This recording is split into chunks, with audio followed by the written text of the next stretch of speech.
Hi, Paul Flackis, Good News Planet.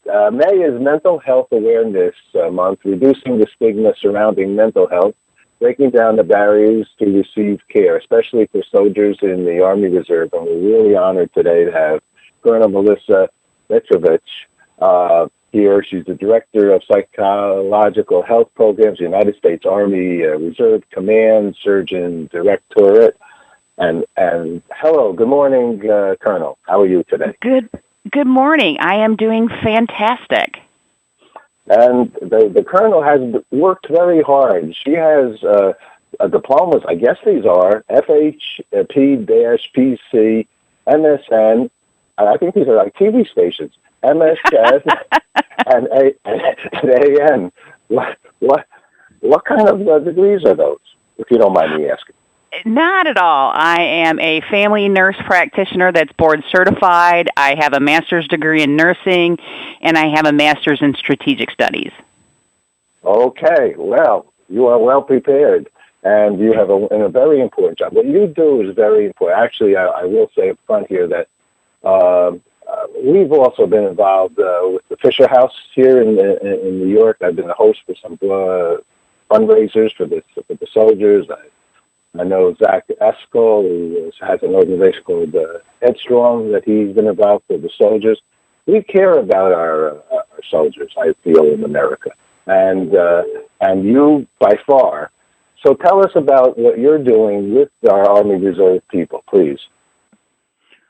Well, the Army Reserve Psychological Health Program is a specific program available to soldiers that understands balancing all their responsibilities. So one of the issues that we have in dealing with behavioral health is there is a stigma.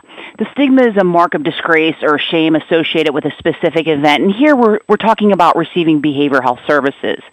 So an old saying in the Army that many of us have heard early in our career and at all levels was, suck it up and drive on, regardless of whether the issue was physical or mental.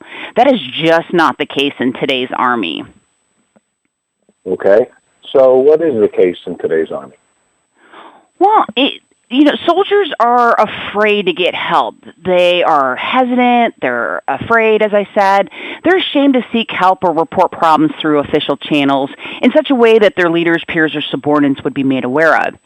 Now, some of those common perceptions are seeking help would harm their careers. Leaders would treat them differently, view them as weak.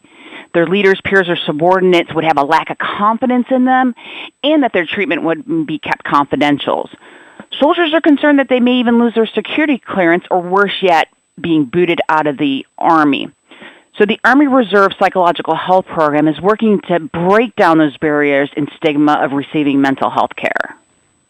And so what are some of the ways that you do this? Because isn't it so, correct me if I'm wrong, Army Reserve, not necessarily are they, reporting to duty every day. They have civilian jobs. They come to the reserve for a certain amount of time. Is that correct? Absolutely. So the active duty is similar to working a full-time job with the Army, while the Army Reserve allows you to pursue a career, attend college full-time, and still serve your community and country.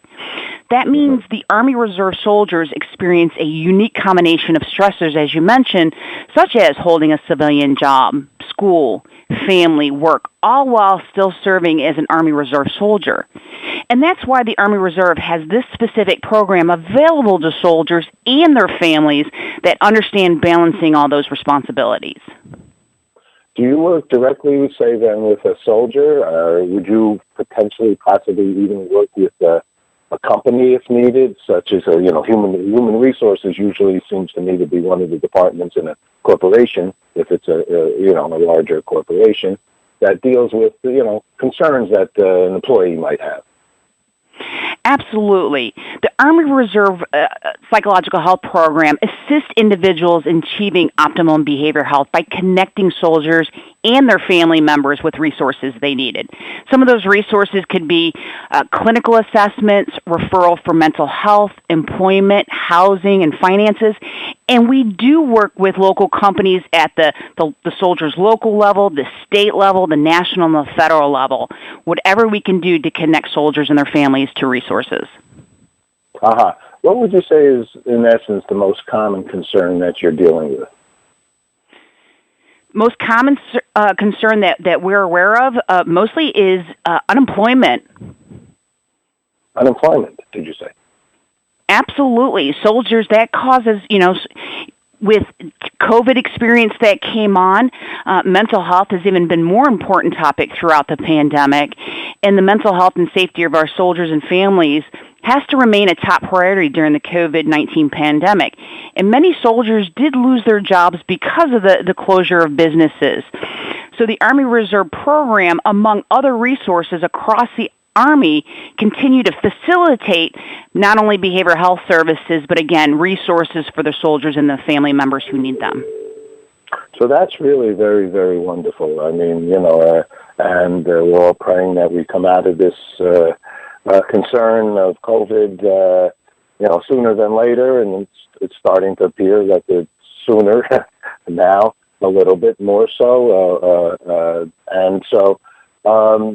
So someone does say lose their job, which is, I just read 900,000 jobs here in New York were lost during this period of time of 1 year. Wow.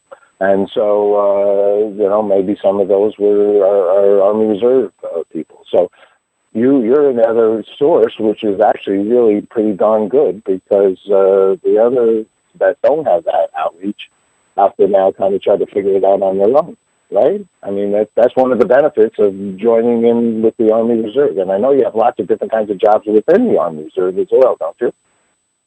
Absolutely. And if folks want to learn more about how the Army Reserve is supporting our soldiers and families, they can visit www.usar.army.mil. Again, that's www.usar.army.mil. Okay. Well, once again, it's an honor to get to speak with you, Colonel, and thank you for the most important work that you do. We appreciate it. Thank you. And again, I appreciate you having me here today.